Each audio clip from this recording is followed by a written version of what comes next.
Khamzat and Ian Garry got into a brawl backstage. We are going to be looking at Shavkat Rakhmonov returning in February and March. And we have the welterweight rankings here, and we're going to play a matchmaker in today's video. There's plenty to talk about. There's plenty of news.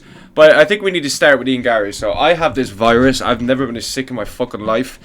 And listening to Ian Garry's voice now is probably just going to make it 10 times worse. But I want to react to this because there's a bit I want to kind of dissect. I think it's kind of a fun thing to talk about in the MMA world right now. So this was after. So Khamzat was at Arman's corner. Ian Garry had just beaten Belal Muhammad in a good way in Qatar. So let's see. So Ian Garry's like, he's the champ. Yeah, he's the champ. What's wrong? And you say, what's wrong? You say, we're not gonna fight. We're not gonna fight. He's the champ. He's the champ. And as you can see, Khamzat Chimaev here is quite he doesn't exactly see it that way. Big up bedtime MMA over here. Big up bedtime. He doesn't exactly see it like this. Now Ian Garry, in fairness, I actually think I'm on Khamzat's side. Not because Ian Garry is such a cook, but you can't just go up in people's faces and just be like jab, like you're a fan. You're about to fight for a welterweight title. You can't go up to him like you're a fucking fan. Do you know what I mean? Like, listening to Ian Garry's voice would make anybody want to punch someone, punch them fucking selves, if I'm being honest with you. He's one of the most annoying voices I've ever fucking heard, and I wish that virus that I have now would fucking kill me so I don't have to listen to Ian Garry's voice anymore. I've tried so hard, fucking hard to like Ian Garry, but it doesn't work, and we'll see here. He just gives him a shove. That is Arman Sarukin's brother as well, by the way. It looks exactly like him. But as you can see, he gives him a shove. And he's not, as you can see, the real Sarukin, Arman, comes in. Khamzat's not happy. I get it. Now, I don't necessarily think Ian Garry was doing anything wrong.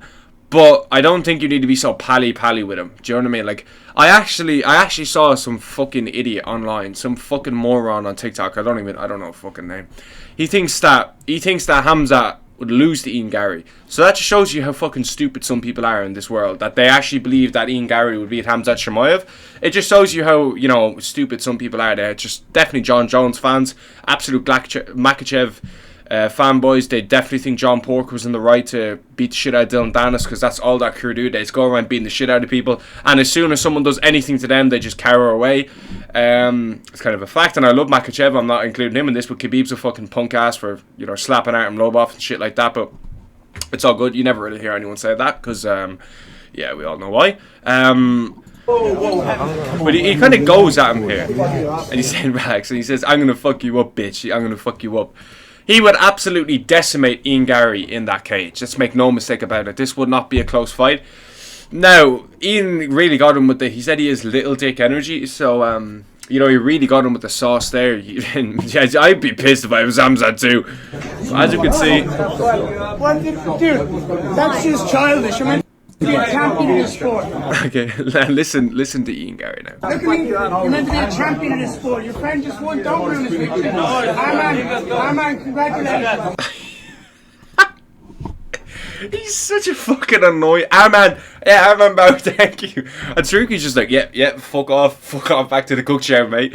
Because if a brawl happened here, Khamzat would absolutely kill Ian Garry. He would kill him. He'd just pick him up and slam him on his head in a real fight as well. I don't understand how you can pick someone that throws leg kicks and just wins to beat Khamzat Chimaev. It's ridiculous.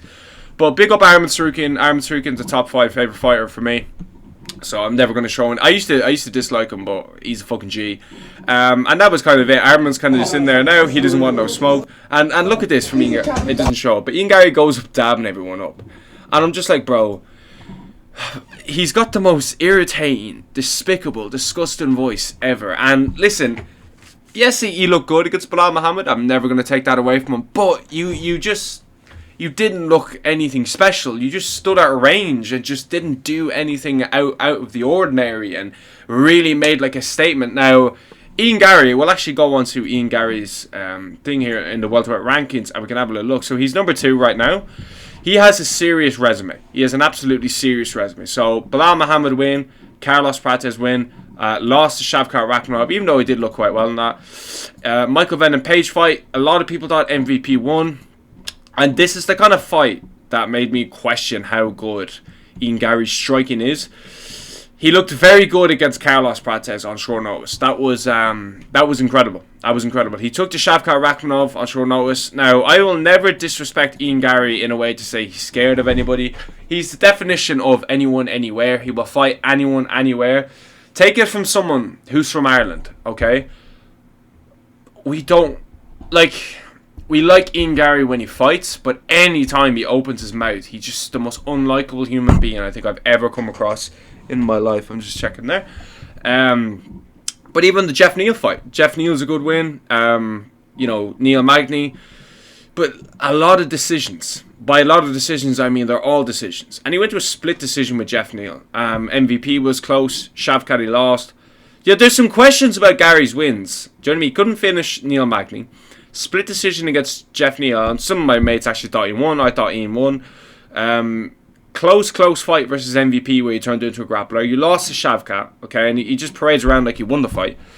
Very, very good performance against Carlos Prates. Nearly got finished in the 5th round, but apart from that, 20 minutes of extremely good control at range. Ian Garry looked great in that fight. And then you look good against Belal Muhammad. Belal was landing on Ian. Do you know what I mean? And to say that, the Canelo hands were in full flow. Now, there's one kind of thing I want to talk about here before I get back into the welterweight rankings and do a little matchmaker. We have the return. Okay. We have the return of Shavkat Rakhmonov. A little bit later than I was hoping. I was hoping he would be back before the end of the year. Obviously not now. I was kind of hoping January, but like maybe a few weeks ago, I was kind of hoping maybe Shavkat might sneak in a Kamaru Usman or someone like that. I do definitely think that Ian Garry deserves the Islam Makhachev fight. I don't necessarily think you can give anybody else Makhachev. If you look at the welterweight rankings here, there's one guy I want to talk about. Where is he? Number 8. Under no circumstances should we ever be seeing a Kamaru Usman versus Islam Makhachev. He doesn't deserve shit, and I'm going to show you exactly fucking why. Now, we got a nice win over Joaquin Buckley. But look at this. Look at his last 4 fights. He's lost 3 of them. Now, one was a short notice against Khamzat and Ian Garry. That was in a different weight class. Lost to Leon Edwards. Lost to Leon Edwards again. And look at that. August 21st, 2022. You've got, what, 1 win in the last 5 years? He doesn't even fight. He's retired. When's the last time you actually beat someone in the rankings? Gilbert Burns? Is Gilbert Burns the last person? Is Gilbert Burns even in the rankings? Gilbert Burns is number 12. So you have 2 wins against 12 and 10. And 12 was nearly 6 years ago. Are we really giving title shots for legacy? We're past that. It's the same thing with Sarukian and Ilya. Arman Sarukian and Ilya Topuria is just not going to happen. It's not going to happen.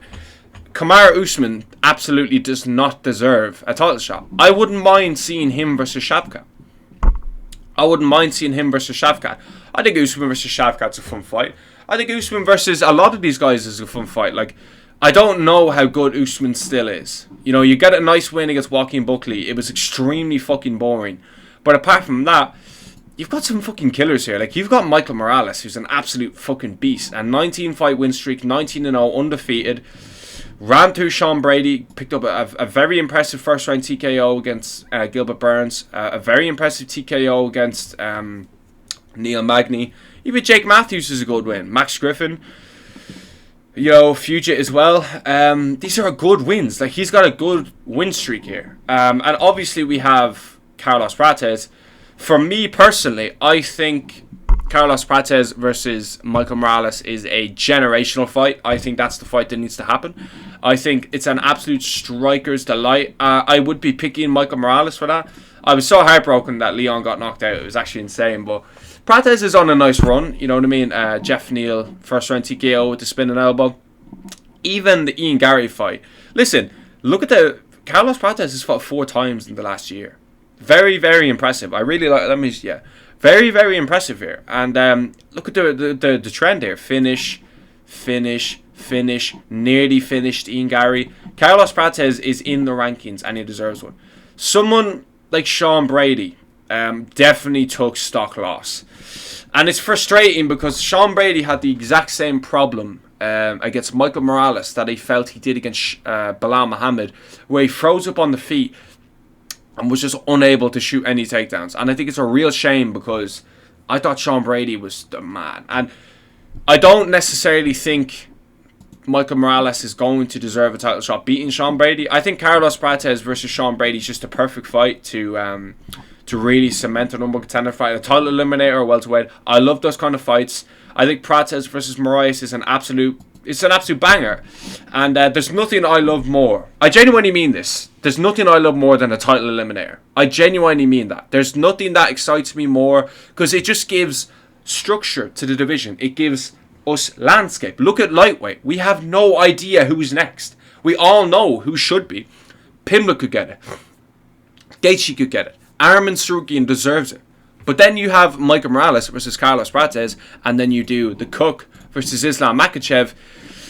There's no real doubt who's next. You know, you give Ian Garry his title shot. Let's have a little look-see at Ian Garry's resume here. It's extremely impressive, bro. So, Belal Muhammad win. Carlos Prates win. MVP win. Jeff Neal win. Neil Magny win. Shavkat lost. Very competitive fight.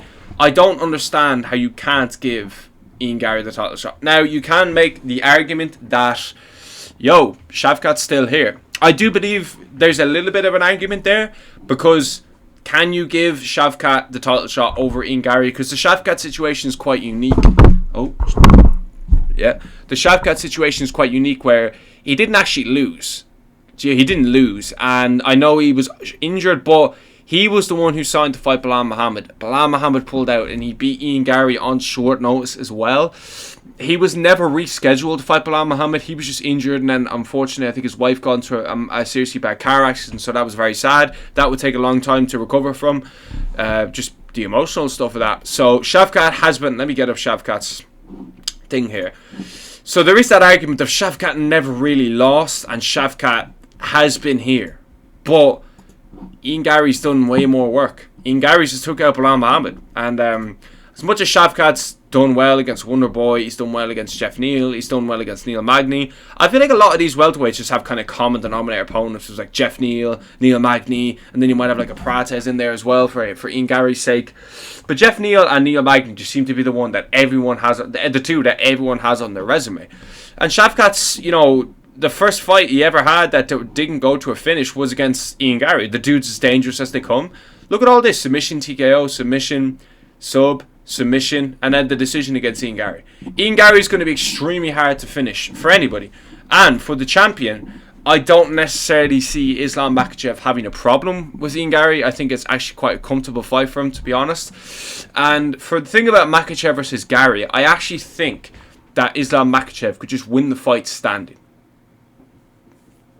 A lot of people might call me crazy for saying that, but I definitely think Makhachev's striking is just way better.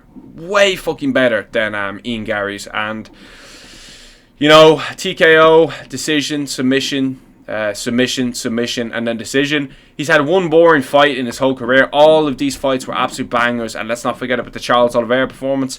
So Islam Makhachev has had so many great fights in his career. So I always say, I'll allow you one bad fight, Khamzat Chimaev as well, but you better put on a show in your next fight.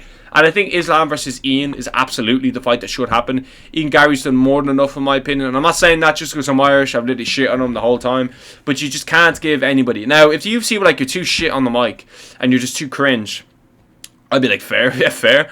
But I definitely think Islam versus Ian is an incredible fight, and it does bring up the whole McGregor versus Khabib 2 kind of thing. So really looking forward to it. But if we go back to the welterweight rankings here, I'm just going to do a quick recap of some of the matchups. I think you do Ian Garry versus Islam Makhachev. JDM, God knows when he's going to be in, so I won't matchmake JDM simply because the whole division could be changed. You know, we could have had Ian versus Islam by then. We could have had Moraes versus Prates by then. I wouldn't mind seeing Jack Della Maddalena versus Sean Brady. That kind of gets Brady back in the mix when he beats JDM, because he definitely would beat JDM. Kamaru Usman, maybe versus a Shavkat Rakhmonov, is an incredible fight. I think that definitely solidifies Shavkat as next. But then again, you have Prates versus Moraes, which I think if they fight and Usman fights Shavkat, you're caught in the thing there. So I don't think Usman's actually going to fight. I think if they do Usman versus Islam, I think that's just an absolute disgrace. But welterweight's popping right now. Let me know what you think about this down below. How would you matchmake shit?